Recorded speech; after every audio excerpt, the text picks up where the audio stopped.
The walking dead, fear of dead, I am legend, Zombieland double tap, last of us और इसी की तरह कई और सीरीज़ और मूवीज़ हैं जो आपको अच्छी लगी होंगी। और ऐसी ही एक मूवी थिएटर में रिलीज़ हो चुकी है, नाम है 28 ईयर्स लेटर। ये मूवी कैसी है इसी पर बात करेंगे।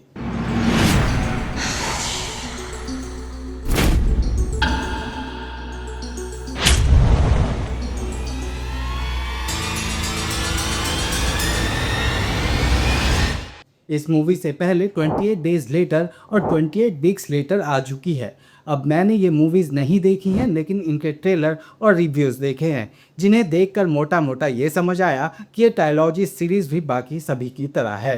हालांकि इसका प्रेजेंटेशन और स्टोरी टेलिंग इसे यूनिक बनाता है। अब जब ज़ॉम्बी आउटब्रेक के ऊपर मूवी बनती है तो चार चीज़ें कॉमन होती हैं। ये चारों बातें आपको हर जगह देखने को मिल जाएंगी। पहली है ज़ॉम्बी वायरस का फैलना, दूसरी है लीड कैरेक्टर और उसका ग्रुप, तीसरी है उनकी सर्वाइवल स्टोरी और चौथा है दोबारा से सोसाइटी को बनाना। चलिए अब बात करते हैं 28 ईयर्स लेटर की। बेशक ये मूवी एक सीक्वल है, थर्ड पार्ट है, लेकिन इससे कोई फर्क नहीं पड़ता कि आपने पहले दो पार्ट देखे हैं या नहीं। इस मूवी की अपनी एक अलग स्टार्टिंग है, अपना एक अलग बेस है, तो बिंदास होकर थिएटर में जाइए और अपनी पसंदीदा लैंग्वेज में मूवी को दिखाइए। अब बात करते हैं मूवी की स्टोरी की। तो मूवी की टाइमलाइन में ज़ॉम्बी के आउटब्रेक को हुए 28 साल बीत चुके हैं। इंसानों की बड़ी आबादी खत्म हो चुकी है। सर्वाइवर्स की एक सोसाइटी है जो कि एक आइलैंड पर रहती है। चारों तरफ से पानी है, मतलब कि आइलैंड पर आना है तो पानी को क्रॉस करके आना होगा, और यही बात सर्वाइवल का सीक्रेट है। यहाँ कोई इंटरनेट नहीं, कोई सेलफोन नहीं, मतलब मान कर चलिए कि ह्यूमैनिटी 200-300 साल पीछे जा चुकी है। इस सोसाइटी में तीन तरह के लोग हैं, जिनमें वॉरियर हैं, ऑर्गेनाइजर और फीडर हैं, और कुछ लोग हैं जो सोशल स्ट्रक्चर को तैयार करते हैं। लेकिन मेन स्टोरी घूमती है वॉरियर्स के आसपास, क्योंकि यही वो लोग होते हैं जो कि हीरो की कैटेगरी में सबसे ऊपर होते हैं। ये सोसाइटी इसलिए जिंदा थी क्योंकि इनके आइलैंड के चारों तरफ पानी था, लेकिन अब जॉम्बी म्यूटेट हो चुके हैं। 28 सालों में आइलैंड के बाहर की दुनिया पूरी तरीके से बदल चुकी है, और अब इनका घर सेफ नहीं, इनके घर पर जॉम्बीज का अटैक होता है। जॉम्बीज कैसे स्मार्ट हो गए, इन पर कैसे अटैक हुआ, इसके लिए आपको मूवी देखनी होगी। विजुअल्स की बात करें तो हर फ्रेम में आपको फ्रेश दुनिया नजर आती है। जगह जगह पेड़ लगे हैं, नेचर ने खुद को रिबूट कर लिया है।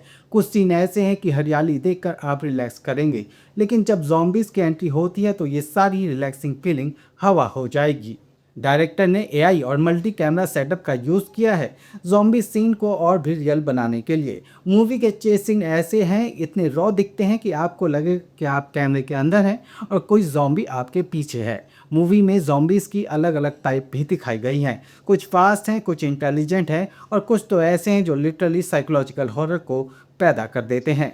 मूवी के अंदर दो जनरेशन देखने को मिलेंगी। एक जनरेशन है यंग और दूसरी है लीजेंड सर्वाइवर्स की। पुरानी जनरेशन में गिल्ट है, गुस्सा है, थकान है जो मूवी में दिखाई देती है। डायरेक्शन इतना सॉलिड है कि आप इस फीलिंग को महसूस कर पाएंगे।